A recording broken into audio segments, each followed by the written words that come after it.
ইটো ইটা ধৰি লওক তিনিটা লাগে তিনিটা এইটো দুটা বুলি কৈছে এইফালে ইটা ৰেডি প্লাষ্টাৰ মাংতে চিমেণ্টটো অলপ কম খাব এই ঘৰটো অলপ ঠাণ্ডা হৈ ঘৰ ঠাণ্ডা হ'ব ইটাটো যেনেকৈ আমাৰ নৰ্মেল যিটো ভাটা ইটা সেইটোত গৰমটো বেছি হয় সেইটো অলপ গৰম বেছি এইটোত গৰমটো কম হ'ব এইটোত অলপ গৰমটো কম হ'ব মছলা কম খাব গৰম কম হ'ব আৰু ইটাও কম দৰকাৰ হ'ব হয়নে আৰু দামো সস্তা হ'বলা দামো কম ন 20-21 দিনত শুকাই যায় আৰু কম খৰচত মানে ইয়াত কি দিয়া আছে মই চব জনাম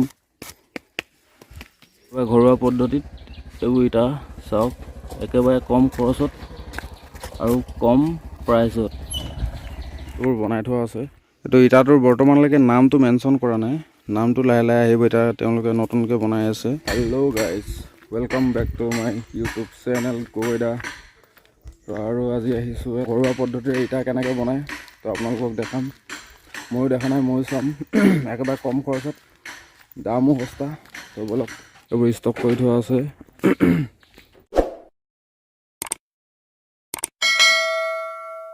নামবিলাকো আহিব আৰু বৰ্তমানলৈকে নামটো দিয়া হোৱা নাই তো এতিয়া বনি আছে ট্ৰাই কৰি আছে দেন এতিয়া যিখিনি ৰিচেণ্টলি বনালে সেইখিনি দেখাই দিছোঁ এবাৰ ওৱান টাইমত 4টাকৈ বনে এইবোৰ ফাৰ্মাৰটোত মানে 4টাই এবাৰত সোমায় তো বেছি নালাগে 30 ছেকেণ্ডত 4টা ইটা বনি যায় মানে এইবোৰ এতিয়া জাষ্ট বনাই অনা এইবোৰ এতিয়া ৰ'দত দিছে শুকাবলৈ তো এইবোৰ এনেধৰণে মানে 15-20 দিনৰ পিছত ইটা কমপ্লিটলি শুকাই যাব তাৰপিছত এইটো মানে বিকিব পৰা হ'ব আৰু ইয়াত বনাবলৈ লাগে মেইনটো এইটো বালি এইটো ডাষ্ট দৰকাৰ হয় এইফালে আছে এইটো 10 mm এইটো শিলগুটি বালি চিমেণ্ট এইফালে বনাই আছে এইফালে মছলা বনি আছে মছলা এইফালে আছে এইটো ষ্টক এইবোৰ ষ্টক এইটো মেচিনটো এডাল কি হয় লিভাৰ ড্ৰাইভৰ লিভাৰডাল এইফালে মটৰ ফিটিং আছে এইফালে বেল্ট আছে এইডাল বেল্ট এডাল আছে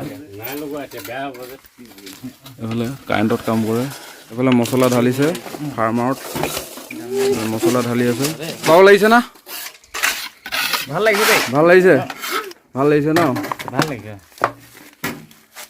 নতুন কাম কৰি ভালে লাগে দেচোন এইফালে ফাৰ্মাৰত মাল গৈ আছে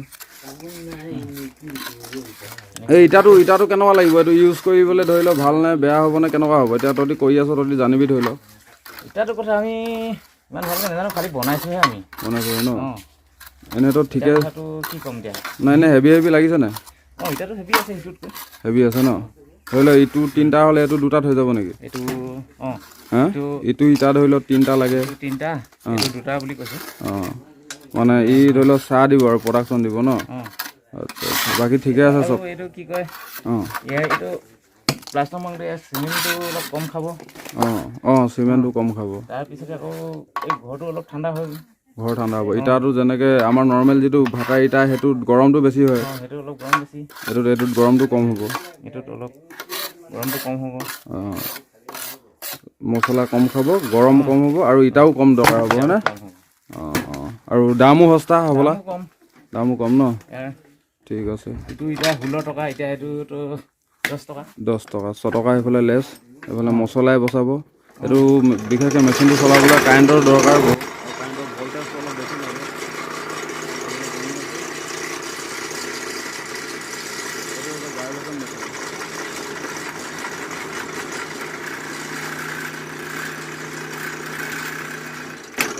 ঠিক 20 ছেকেণ্ড ন 20 ছেকেণ্ডত মাল ৰেডি এইফালে দদাই নিব এতিয়া উলিয়াই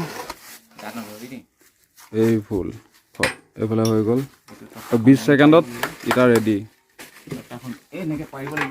আচ্ছা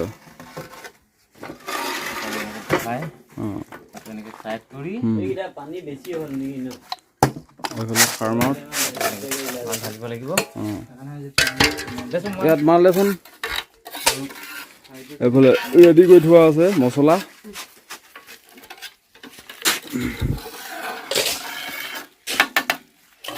এইটো ভাইব্ৰেশ্যনটো নিদিলে মানে মাজত গ্ৰেফিং থাকি যাব পাৰে তো সেইটো কাৰণে ভাইব্ৰেশ্যন দিয়া হয় ভাইব্ৰেশ্যনটো যদি নহয় এইটো মালটো অলপ থাকি যাব আঁত নাখাব ন ভালকৈ সেটিং নহ'ব সেইকাৰণে ভাইব্ৰেশ্যনটো দিয়া হয়।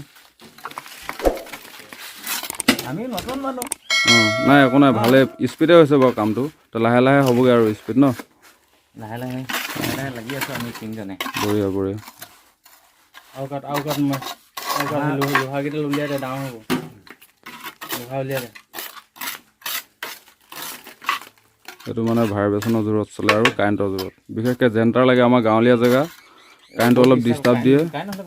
তো তেতিয়া মছলাটো বনাই থোৱাটো মানে এই কাম কৰা মানুহকেইজনৰ কষ্ট হয় আৰু। তো কাৰণ কেতিয়াবা কাৰেণ্টৰ দিনটো নাথাকিলে মছলাখিনি বনাই থোৱা থাকিলে মানে সিহঁতক কমপ্লিট কৰি যাব লাগিব, নহ'লে মছলা শুকাই যাব।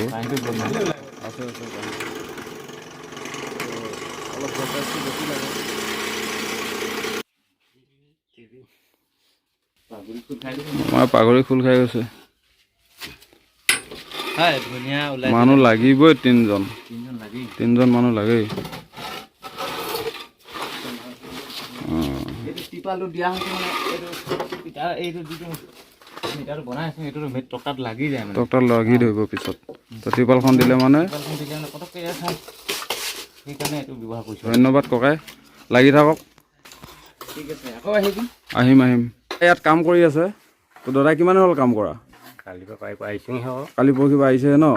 কেনেকুৱা লাগিছে কাম কৰি? ভালেই লাগিছে। ভাল লাগিছে ন? ধৰি লওক এদিনত 700-800 ইটা বনি যায়। আচ্ছা আচ্ছা, ঠিকে আছে। এইটো যিটো আপোনালোকক মেচিনটো দেখালোঁ, এইটো মেচিনটো তেওঁ আনিছিলে আপোনাৰ ৰাজস্থানৰ পৰা আনিছিলে তেওঁ। আৰু এতিয়া বৰ্তমান মেচিনটো গুৱাহাটীটো এভেইলেবল হৈ গ'ল, গুৱাহাটীতো পোৱা যায়। আৰু এইটো ঘৰুৱা পদ্ধতি, বহুত ভাল হয় ইটাটো। মই আপোনালোকক যেনেধৰণে দেখালোঁ, ইটাটো ভাল হয়, কম খৰচত। মেচিনটো প্ৰাইজো ইমান নাই, কম প্ৰাইজত পায়। 1-1.5 লাখ টকাত মেচিন পাই যায়। তো এদিনত মানে আপোনালোকে এটা মেচিনত 3জন মানুহ লাগে। তো 600-700 ইটা এদিনত বনাব পৰা যায়। আৰু যিটো আমাৰ নৰ্মেল ইটাটো সেইটো নিচিনাই হেভি হয়, টাইট বহুত, কিন্তু শুকাবলৈ অলপ টাইম লাগে। কাৰোবাক যদি দৰকাৰ হয় তো অৰ্ডাৰ কৰিব, মই তলত নাম্বাৰ দি দিম।